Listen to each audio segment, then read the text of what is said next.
लैके तुहाडे नाल रूबरू होए हैं। पिछले दिनों भी असी एक डड्डू माजरा जिहड़ा डंपिंग ग्राउंड है उन्होंने लैके एक डिटेल च प्रैस कॉन्फ्रेंस साडे काउंसलर साहिबाना नाल थोड़े दिन पहला भी की सी। मेरे नाल इस प्रैस कॉन्फ्रेंस च साडे चंडीगढ़ कारपोरेशन च जिहड़े हाउस के लीडर है दमनप्रीत जी और साडे चंडीगढ़ आम आदमी पार्टी के सारे ही सत्कारयोग काउंसलर साहिबान जिन्होंने चंडीगढ़ के लोगों ने पिछले साल 2021 वड्डे मैंडेट नाल जिताया सी, वो सारे इस प्रैस कॉन्फ्रेंस मेरे नाल शामिल हैं। डड्डू माजरा डंपिंग ग्राउंड च तकरीबन 17 साल हो गया। कांग्रेस ने शुरू किया सी इनू रीसाइकल करन दा और इस कूड़े के ढेर नू खत्म करन दा जिहड़ा प्रोग्राम भाजपा ने अगे वधाया। कूड़े का ढेर तो लगातार वधदा गया और चंडीगढ़ के टैक्स पेयर लोगों का पैसा जिहड़ा है उन्हां दीयां जेबां चों जांदा रहा ते कांग्रेस भाजपा ने मिल के जिहड़ा इस सोने की खदान नूं कूड़े के ढेर नूं जिहड़ी कि भाजपा कांग्रेस लई सोने की खदान है वो उन्हां दीयां जेबां भरदियां गईयां। और मैं तुहानूं पिछले दिनों च ये गल बड़ी डिटेल च दसी सी किस तरीके नाल करप्शन इहदे ते हावी रहा और चंडीगढ़ के जिहड़ी रूलिंग है भाजपा कांग्रेस मैंबर पार्लीमेंट जिहड़ी किरण खेर जी और गवर्नर साहब जिहड़े एडमिनिस्ट्रेटर हैं चंडीगढ़ के वो सारे इस कूड़े के ढेर चों जिहड़ी करोड़ों रुपया की चपत चंडीगढ़ के लोगों दी जेबां ते लगी आ उहदे च शामिल है डायरैक्ट और इनडायरैक्ट तौर। असी पिछले दिनों च साडे कारपोरेशन के मैंबर साहिबाना ने यह डिमांड की सी आम आदमी पार्टी ने कि जिहड़ा 17 साल तो वार वार ठेका दिता गया कंपनियां नूं और कूड़े का ढेर घटना ते की सी लगातार वधदा गया उसका पूरा हिसाब किताब दिता जाए। एक जिहड़े जिहड़े लोग इस करप्शन च शामिल है उन्हां नूं बेनकाम किया जाए और आने वाले टाइम च किस कंपनी नूं यह ठेका देना है ये चंडीगढ़ कारपोरेशन च डिबेट डिस्कशन होवे वोटिंग के हिसाब नाल फैसला किया जाए। ना ते जिहड़े एडमिनिस्ट्रेटर हैं चंडीगढ़ के मेयर राजपाल साहब गवर्नर साहब ना तो उन्होंने हाउस बुलाने वास्ते कोई डायरैक्शनां दित्तियां ना चंडीगढ़ की रूलिंग कारपोरेशन च भाजपा ने कोई हिसाब किताब दिता ना कोई इनकुआरी इस गल की कीती कि 17 साल च जिहड़ा करोड़ों रुपया खर्च होया वो कित्थे गया, कुछ नहीं। ईवन चंद जिहड़े चंद हुण नवां चाढ़िया वो चाढ़िया जिन्होंने लैके मैं तुहाडे नाल रूबरू होया कि चंडीगढ़ कारपोरेशन दे भाजपा और कांग्रेस दे जिहड़ी मैं पहलां गल कही सी ना कांग्रेस और भाजपा मिलिया हुण चंडीगढ़ कारपोरेशन दे भाजपा और कांग्रेस दे काउंसलर साहिबान गोवा ते स्टडी टूर ते गए हैं। दसो हिसाब ते की देना सी। नवा स्टडी टूर तय कर लिया जिदे च 16 काउंसलर जिदे च कांग्रेस भाजपा एंड 5 नोमीनेटेड काउंसलर गए नाल नाल जिहड़ी इंपोर्टेंट गल है 9 अफसर साहबाना की टीम भी भेजी है। दसो उन्हों का की काम है उत्थे।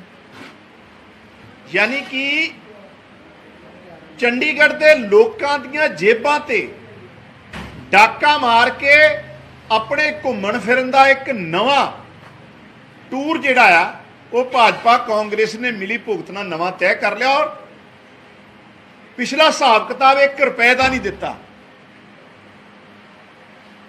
साडा सब तो पहला तो सवाल यह है कि गोवा भेजी गई स्टडी टूर वास्ते एडी लंबी चौड़ी टीम की जरूरत की सी। अफसर साहबान जिहड़े 9 भेजे उन्हां दी लोड़ की सी। तीसरा जिहड़े लोग डड्डू माजरा डंपिंग ग्राउंड तो विक्टिम सी परेशान सी कई सालों तो आवाज़ उठा रहे सी ਉਹ ਲੋਕਾਂ ਨੂੰ ਸਟੱਡੀ ਟੂਰ 'ਚ ਨਹੀਂ ਭੇਜਿਆ ਗਿਆ, ਬਲਕਿ ਕਾਂਗਰਸ ਭਾਜਪਾ ਦੇ ਸਪੋਰਟਰ ਜਿਨ੍ਹਾਂ ਦੇ ਸਾਡੇ ਕੋਲ ਸਕਰੀਨਸ਼ਾਟ ਹੈ, ਜਿਹੜੇ ਲਗਾਤਾਰ ਭਾਜਪਾ ਔਰ ਕਾਂਗਰਸ ਦੇ ਹੱਕ ਵਿੱਚ ਆਪਣੀ ਆਵਾਜ਼ ਬੁਲੰਦ ਕਰਦੇ ਆ, ਉਹਨਾਂ ਲੋਕਾਂ ਨੂੰ, ਜਿਹੜੇ ਭਾਜਪਾ ਕਾਂਗਰਸ ਦੇ ਸਪੋਰਟਰ ਹੈ, ਉਹਨਾਂ ਨੂੰ ਨਾਲ ਲੈ ਕੇ ਗਏ ਇਹ ਲੋਕ। ਯਾਨੀ ਕਿ ਸਾਰਾ ਤਾਮਝਾਮ ਲੁੱਟ ਖਸੁੱਟ ਦਾ ਜਿਹੜਾ ਤਰੀਕਾ ਅਪਣਾਇਆ ਇਹਨਾਂ ਦੋਨਾਂ ਪਾਰਟੀਆਂ ਨੇ ਮਿਲ ਕੇ ਅਪਣਾਇਆ ਹੋਇਆ, ਔਰ ਚੰਡੀਗੜ੍ਹ ਦੇ ਟੈਕਸਪੇਅਰ ਲੋਕਾਂ ਦਾ ਕਰੋੜਾਂ ਰੁਪਈਆ ਜਿਹੜਾ ਕਿ ਪਹਿਲਾਂ ਕੂੜੇ ਦੇ ਪਹਾੜਾਂ ਨੂੰ ਖਤਮ ਕਰਨ ਲਈ ਖਰਚਿਆ ਗਿਆ ਤੇ ਹੁਣ ਸਟੱਡੀ ਟੂਰਾਂ ਤੇ ਖਰਚਿਆ ਜਾ ਰਿਹਾ, ਔਰ ਆਮ ਆਦਮੀ ਪਾਰਟੀ ਦਾ ਸਖਤ ਵਿਰੋਧ ਕਰਦੀ ਹੈ, ਸਖਤ ਵਿਰੋਧ। ਸਾਨੂੰ ਇਸ ਗੱਲ ਦਾ ਅਫਸੋਸ ਹੈ ਕਿ ਜਿਹੜੇ ਸਾਡੇ ਪੰਜਾਬ ਦੇ ਗਵਰਨਰ ਔਰ ਚੰਡੀਗੜ੍ਹ ਦੇ ਐਡਮਿਨਿਸਟ੍ਰੇਟਰ ਹੈ, ਉਹਨਾਂ ਨੇ ਜਸਟਿਸ ਤੇ ਕੀ ਦੇਣਾ ਸੀ। ਈਵਨ ਇਸ ਸਾਜ਼ਿਸ਼ ਡਾਇਰੈਕਟ ਔਰ ਇਨਡਾਇਰੈਕਟ ਤਰੀਕੇ ਨਾਲ ਉਹ ਸ਼ਾਮਿਲ ਹੋ ਗਏ ਆ, ਸਹਿਮਤੀ ਦੇ ਰਹੇ ਆ। ਇਹ ਸਭ ਤੋਂ ਵੱਡਾ ਸਵਾਲ ਹੈ। ਪਿਛਲੇ 17 ਸਾਲਾਂ 'ਚ ਕੂੜੇ ਦਾ ਪਹਾੜ ਲਗਾਤਾਰ ਵੱਧ ਰਿਹਾ, ਆਲੇ ਦੁਆਲੇ ਸਕਿਨ ਦੀਆਂ ਕੈਂਸਰ ਦੀਆਂ ਬਿਮਾਰੀਆਂ ਫੈਲ ਰਹੀਆਂ। ਜਿਹੜੇ ਉੱਥੇ ਰੈਜ਼ੀਡੈਂਸ਼ੀਅਲ ਏਰੀਆ 'ਚ ਲੋਕ ਰਹਿੰਦੇ ਆ, ਉਹ ਲਗਾਤਾਰ ਪ੍ਰੋਟੈਸਟ ਕਰ ਰਹੇ ਆ। ਆਮ ਆਦਮੀ ਪਾਰਟੀ ਵੀ ਪਿਛਲੇ ਕਈ ਮਹੀਨਿਆਂ ਤੋਂ ਪ੍ਰੋਟੈਸਟ ਕਰ ਰਹੀ ਹੈ। ਇਸ ਦੇ ਬਾਵਜੂਦ ਉਹਨਾਂ ਲੋਕਾਂ ਨੇ, ਜਿਨ੍ਹਾਂ ਨੇ ਪਿਛਲੇ ਲੰਮੇ ਸਮੇਂ ਤੋਂ ਇਸ ਲੁੱਟ ਖਸੁੱਟ ਦੇ ਹਿੱਸੇਦਾਰ ਰਹੇ ਆ, ਇੱਕ ਟੋਲਾ ਬਣਾ ਕੇ ਨਵਾਂ ਤਰੀਕਾ ਆਜ਼ਾਦ ਕੀਤਾ, ਗੋਆ ਟੂਰ ਲਿਆ ਕੇ, ਸਟੱਡੀ ਟੂਰ, ਔਰ ਫਿਰ ਆਪਣੀ ਹੀ ਫੇਵਰੇਟ ਕਿਸੇ ਕੰਪਨੀ ਨੂੰ ਦੇਣ ਦਾ, ਜਿਹੜਾ ਠੇਕਾ ਦੇਣ ਦਾ ਇਹ ਕਵਾਇਦ ਕੀਤੀ ਜਾ ਰਹੀ ਹੈ। ਔਰ ਜਿਹੜਾ ਪੈਸਾ ਇਹਦੇ ਤੋਂ ਭਾਜਪਾ ਦੀ ਜੇਬ 'ਚ ਜਾਊਗਾ, ਉਹ ਆਉਣ ਵਾਲੇ ਟਾਈਮ 'ਚ ਇਲੈਕਸ਼ਨਾਂ 'ਤੇ ਲੋਕ ਖਰਚ ਕਰਨਗੇ। ਇਹ ਇਹਨਾਂ ਦੀ ਸਾਜ਼ਿਸ਼ ਹੈ। ਸੋ ਅਸੀਂ ਇਸ ਟੂਰ ਦਾ ਵੀ ਵਿਰੋਧ ਕਰਦੇ ਹਾਂ, ਔਰ ਫਿਰ ਡਿਮਾਂਡ ਕਰਦੇ ਹਾਂ ਕਿ ਪਿਛਲੇ 17 ਸਾਲਾਂ ਦਾ ਹਿਸਾਬ ਕਿਤਾਬ ਰੱਖਿਆ ਜਾਵੇ, ਨਹੀਂ ਤੇ ਆਮ ਆਦਮੀ ਪਾਰਟੀ ਮਾਣਯੋਗ ਅਦਾਲਤਾਂ ਦਾ ਜਿਹੜਾ ਹੈ ਦਰਵਾਜ਼ਾ ਵੀ ਖਟਖਟਾਊ। ਔਰ ਮੈਂ ਜਿਹੜੇ ਸਾਡੇ ਹਾਊਸ 'ਚ, Chandigarh corporation house, Aam Aadmi party ਦੇ ਲੀਡਰ ਹੈ ਦਮਨਪ੍ਰੀਤ ਜੀ, ਮੈਂ ਉਹਨਾਂ ਨੂੰ ਵੀ ਬੇਨਤੀ ਕਰੂੰਗਾ, ਉਹ ਵੀ ਜਿਹੜੀ ਇਹ ਸਿਚੁਏਸ਼ਨ ਹੈ ਉਹਦੇ ਤੇ ਆਪਣੀ ਗੱਲ ਜਿਹੜੀ ਹੈ ਤੁਹਾਡੇ ਨਾਲ ਸਾਂਝੀ ਕਰਨਗੇ। ਦਮਨ ਜੀ, ਸਾਡੇ 11 ਅਫਸਰ ਸਾਹਿਬਾਨ ਜਿਹੜੇ ਕਾਰਪੋਰੇਸ਼ਨ ਦੇ ਉਹ ਸਟੱਡੀ ਟੂਰ ਤੇ ਗਏ ਨੇ, ਔਰ ਜਿਹੜੇ ਹੁਣੀ ਸਾਡੇ ਕੰਗ ਸਾਹਿਬ ਨੇ ਦੱਸਿਆ ਵੀ ਜਿਹੜੇ ਰਾਜਨੀਤਿਕ ਪਾਰਟੀਆਂ ਨਾਲ ਰਿਲੇਸ਼ਨ ਰੱਖਦੇ ਨੇ, ਚਾਹੇ ਉਹ ਕਾਂਗਰਸ ਹੋਵੇ ਚਾਹੇ ਬੀਜੇਪੀ ਹੋਵੇ। ਮੈਂ ਪਿਛਲੇ ਦਿਨਾਂ 'ਚ ਪਹਿਲਾਂ ਵੀ ਕਿਹਾ ਸੀ, ਇਹ ਸਟੱਡੀ ਟੂਰ ਨਹੀਂ ਹੈਗਾ, ਇਹ ਇੱਕ ਰਿਸ਼ਵਤ ਟੂਰ ਹੈ। ਇਹ ਕਾਂਗਰਸ ਨੂੰ ਲੋਬਿੰਗ ਕੀਤੀ ਜਾ ਰਹੀ ਹੈ, ਕਾਂਗਰਸ ਦੇ ਪਾਰਸ਼ਦਾਂ ਨੂੰ ਕਿਹਾ ਜਾ ਰਿਹਾ ਹੈ ਵੀ ਤੁਸੀਂ ਸਾਨੂੰ ਇਸ ਪ੍ਰੋਜੈਕਟ ਦੇ ਵਿੱਚ ਸਾਥ ਦਿਓ, ਕਿਉਂਕਿ ਪਹਿਲੇ ਦਿਨ ਤੋਂ ਆਮ ਆਦਮੀ ਪਾਰਟੀ ਟੱਡੂ ਮਾਜਰੇ ਦੇ ਜਿਹੜੇ ਵਸਨੀਕ ਨੇ, ਜਿਹੜੇ ਦੇ ਉੱਥੇ ਲੋਕ ਨੇ, ਜਿਹੜੇ ਉਹ ਇਹ ਇੱਕ ਆਪਣੀ ਇੱਕ ਨਰਕ ਦੀ ਜ਼ਿੰਦਗੀ ਭੋਗਣ ਨੂੰ ਅਸੀਂ ਉਹਨਾਂ ਨੂੰ ਮਜਬੂਰ ਕੀਤਾ ਹੋਇਆ, ਕਿਉਂਕਿ ਡੱਡੂ ਮਾਜਰੇ ਦਾ ਹਵਾ, ਪਾਣੀ, ਧਰਤੀ ਸਭ ਪ੍ਰਦੂਸ਼ਿਤ ਆ। ਤੇ ਇਹ ਸਟੱਡੀ ਟੂਰ ਗੋਆ ਨੂੰ ਲਿਜਾਣ ਦੀ ਬਜਾਏ ਇੱਕ ਦਿਨ ਡੱਡੂ ਮਾਜਰੇ ਕਿਉਂ ਨਹੀਂ ਰਹਿੰਦੇ, ਕਿਉਂ ਨਹੀਂ ਉੱਥੇ ਦੇ ਲੋਕਾਂ ਦੀ ਮੁਸੀਬਤ ਨੂੰ ਸਮਝਦੇ। ਫਿਰ ਇਹ ਸਟੱਡੀ ਟੂਰ ਕਾਹਦਾ, ਇਹ ਰਿਸ਼ਵਤ ਟੂਰ ਹੈ। ਗੋਆ ਜਾਣਾ, ਵਾਪਸੀ ਦੇ ਇੱਕ ਦਿਨ ਬੰਬੇ ਦਾ ਹੋਲਡ ਕਿਉਂ। ਫਿਰ ਜਿੰਨੇ ਸਾਡੇ ਪਾਰਸ਼ਦ ਸਹਿਬਾਨ ਲੇਡੀਜ਼ ਨੇ, ਉਹਨਾਂ ਦੇ ਜਿਹੜੇ ਪਾਰਸ਼ਦ ਪਤੀ ਗਏ ਨੇ, ਉਹਨਾਂ ਦਾ ਖਰਚਾ ਵੀ ਅਸੀਂ ਚੰਡੀਗੜ੍ਹ ਦੇ ਟੈਕਸ ਪੇਅਰ ਤੇ ਲੈ ਰਹੇ ਹਾਂ। ਮਤਲਬ ਕਿੰਨਾ ਇਸ ਟਾਈਮ ਕਾਰਪੋਰੇਸ਼ਨ ਦੇ ਵਿੱਚ ਵੱਡੇ ਤੋਂ ਵੱਡੇ ਘੁਟਾਲੇ ਤੋਂ ਘੁਟਾਲੇ, ਚਾਹੇ ਪਾਰਕਿੰਗ ਘੁਟਾਲਾ ਹੋਵੇ, ਚਾਹੇ ਜਿੱਦਾਂ ਦਾ ਮਰਜ਼ੀ ਹੈ, ਹਰਦਮ ਹਰ ਤਰੀਕੇ ਨਾਲ ਆਮ ਆਦਮੀ ਪਾਰਟੀ ਆਵਾਜ਼ ਚੱਕਦੀ ਰਹਿੰਦੀ ਹੈ। ਪਰ ਫਿਰ ਵੀ ਅਫਸਰਸ਼ਾਹੀ ਸਾਡੇ ਚੰਡੀਗੜ੍ਹ ਦੇ ਵਿੱਚ ਐਡਮਿਨਿਸਟ੍ਰੇਸ਼ਨ ਇੰਨਾ ਹੈਵੀ ਆ ਵੀ ਇਹ ਸਾਰੇ ਕੰਮ ਆਪਣੀ ਮਨ ਮਰਜ਼ੀ ਨਾਲ ਹੀ ਇਹਨਾਂ ਨੇ ਕਰਨੇ ਹੁੰਦੇ ਆ। ਔਰ ਜਦ ਕਿ ਗਵਰਨਰ ਸਾਹਿਬ ਨੇ ਇੱਕ ਮੀਟਿੰਗ ਰੱਖ ਕੇ ਆਪਣੇ ਅੜੀਅਲ ਸੁਭਾਅ 'ਚ ਇਹ ਵੀ ਕਹਿਤਾ ਸੀ ਵੀ ਜਿਹੜਾ ਨੀਰੀ ਦੁਆਰਾ ਦੱਸਿਆ ਗਿਆ ਪ੍ਰੋਜੈਕਟ ਹੈ ਉਹੀ ਲੱਗੂਗਾ, ਔਰ ਉੱਥੇ ਹੀ ਲੱਗੂਗਾ। ਫਿਰ ਸਟੱਡੀ ਟੂਰ ਕਿਹੜੀ ਗੱਲ ਦਾ ਰੱਖਿਆ ਗਿਆ। ਫਿਰ ਦੂਜੀ ਗੱਲ, ਅਸੀਂ ਤਾਂ ਆਪਣੇ ਦੇਸ਼ ਨੂੰ ਕਹਿੰਦੇ ਆ ਵੀ ਸਾਡਾ ਦੇਸ਼ ਇਲੈਕਟ੍ਰਿਕ ਵੱਲ ਪ੍ਰਮੋਟ ਹੋਵੇ, ਅਸੀਂ ਇਲੈਕਟ੍ਰਿਕ ਵਾਹੀਕਲ ਐਕਟ ਲੈ ਕੇ ਆ ਰਹੇ ਹਾਂ, ਹਰ ਵਧੀਆ ਤੋਂ ਵਧੀਆ ਦੇਸ਼ ਨੂੰ ਡਿਵੈਲਪ ਕਰਨ ਲਈ ਗੱਲਾਂ ਕਰ ਰਹੇ ਹਾਂ। ਫਿਰ ਅਸੀਂ CNG ਦਾ ਪਲਾਂਟ ਕਿਉਂ ਲਾ ਰਹੇ ਹਾਂ। ਵੱਖ-ਵੱਖ ਥਾਵਾਂ ਤੇ ਦੇਖੋ, ਦੁਬਈ ਦੇਖੋ, ਸਿੰਗਾਪੁਰ ਦੇਖੋ, ਇਲੈਕਟ੍ਰੀਕਲ ਵਰਗੇ ਪਲਾਂਟ ਲੱਗੇ ਹੋਏ ਨੇ ਜਿੱਥੇ ਇਲੈਕਟ੍ਰਿਸਿਟੀ ਪੈਦਾ ਹੋ ਰਹੀ ਹੈ। ਆਪਾਂ ਫਿਰ CNG, ਉਹ ਵੀ ਰਿਹਾਇਸ਼ੀ ਇਲਾਕਿਆਂ ਦੇ ਵਿੱਚ ਜਿੱਥੇ ਕਿ ਮਤਲਬ ਲੋਕਾਂ ਨੂੰ ਕੈਂਸਰ ਵਰਗੀ ਬਿਮਾਰੀਆਂ ਹੋ ਰਹੀਆਂ, ਸਾਹ ਦੀ ਬਿਮਾਰੀ ਹੋ ਰਹੀ ਹੈ, ਦਮੇ ਦੀ ਬਿਮਾਰੀ ਹੋ ਰਹੀ ਹੈ, ਉਸੇ ਇਲਾਕੇ 'ਚ ਕਿਉਂ। ਸਾਡਾ ਇੱਕੋ ਇੱਕ ਮੰਗ ਹੈ, ਚੰਡੀਗੜ੍ਹ ਦੇ ਵਿੱਚ ਕੂੜੇ ਦਾ ਜਿਹੜਾ ਨਿਪਟਾਰਾ ਹੈ, ਜਿਹੜਾ ਚੰਡੀਗੜ੍ਹ ਨੂੰ ਇਹ ਨਸੂਰ ਦਿੱਤਾ ਗਿਆ ਕਾਂਗਰਸ ਦੁਆਰਾ, ਇਹਦਾ ਨਿਪਟਾਰਾ ਹੋਣਾ ਚਾਹੀਦਾ ਹੈ। ਅਸੀਂ ਬਿਲਕੁਲ ਇਹਨੂੰ ਨਿਪਟਣ ਦੇ ਹੱਕ 'ਚ ਹਾਂ, ਪਰ ਡੱਡੂ ਮਾਜਰੇ ਰਿਹਾਇਸ਼ੀ ਇਲਾਕਿਆਂ ਤੋਂ ਦੂਰ ਇਹ ਡੱਡੂ ਮਾਜਰਾ ਕੱਲਾ ਨਹੀਂ ਭੋਗ ਰਿਹਾ, ਆਸੇ-ਪਾਸੇ ਦੇ ਸੈਕਟਰ ਵੀ ਭੋਗ ਰਹੇ ਨੇ। ਇੱਕ ਦਿਨ ਕੱਟ ਕੇ ਤਾਂ ਦੇਖਣ, ਇਹ ਸਟੱਡੀ ਟੂਰ ਕੱਟ ਕੇ ਤਾਂ ਆਉਣ, ਇੱਕ ਵਾਰੀ ਡੱਡੂ ਮਾਜਰੇ ਰਹਿ ਕੇ ਤਾਂ ਦੇਖਣ। ਸਾਡੇ ਨਾਲ ਸਾਡੇ ਡੱਡੂ ਮਾਜਰੇ ਦੇ ਪਾਰਸ਼ਦ ਬੈਠੇ ਨੇ, ਕੁਲਦੀਪ ਟੀਟਾ ਜੀ, ਇਹਨਾਂ ਨੂੰ ਪੁੱਛ ਕੇ ਦੇਖੋ ਨਾ ਵੀ ਉੱਥੇ ਕਿੰਨੀ ਕੁ ਲੋਕਾਂ ਨੂੰ ਦਿੱਕਤ ਆਉਂਦੀ ਹੈ। ਮੈਂ ਟੀਟਾ ਜੀ ਨੂੰ ਬੇਨਤੀ ਕਰਾਂਗਾ ਵੀ ਇੱਕ ਵਾਰੀ ਤੁਸੀਂ ਵੀ ਪ੍ਰੈਸ ਦੇ ਮਾਧਿਅਮ ਰਾਹੀਂ ਰੂਬਰੂ ਹੋ। ਸੈਂਟਰ 'ਚ ਮਾਈਕ ਸੈਂਟਰ ਕਰ तो इधर आ जाओ।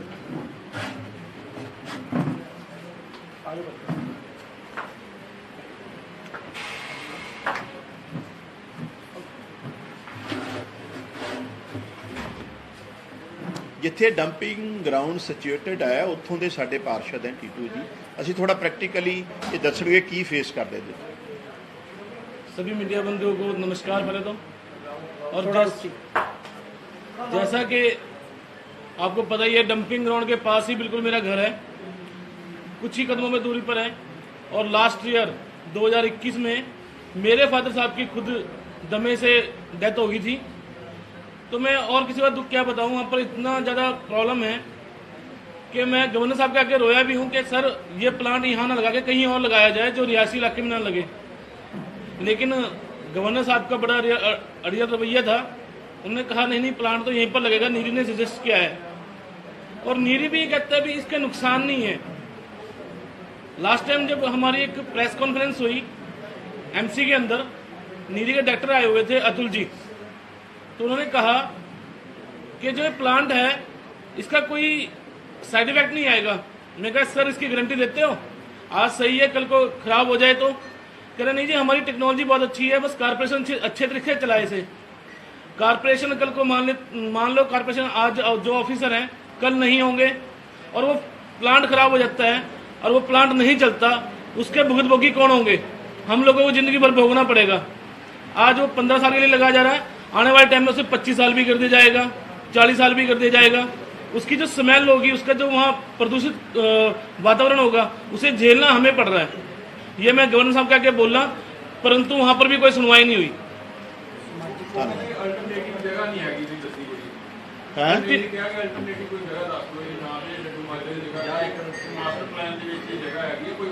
नहीं नहीं मसला ये नहीं है, मसला तो यह है भी जो 17 सालों तो बार बार उत्थे ठेका गया दिता गया रीसाइकल करन दा, साफ सफाई करन दा, वो साफ सफाई तो रीसाइकल तो कुछ नहीं होया, ढेर वाधा जा रहा कूड़े का भाव। वो पैसा जिहड़ा करोड़ा करोड़ा रुपया खर्च हो गया वो किहदियां जेबां च गया, इहदी इनकुआरी होनी चाहिए सी। उहदी बजाए गवर्नर साहब ने एक होर गोवा स्टडी टूर भेजता। ये गोवा स्टडी टूर नहीं है, ये गोवा गुलछर्रे उड़ाउण वाला टूर है और फैमिली पैकेज है। कांग्रेस भाजपा नूं फैमिली पैकेज है। सो ये सीधा सीधा चंडीगढ़ के लोगों दी जेबां ते डाका आ, उहदे नाल गुलछर्रे उड़ाए जा रहे। होर कोई सवाल? बहुत बहुत धन्यवाद जी।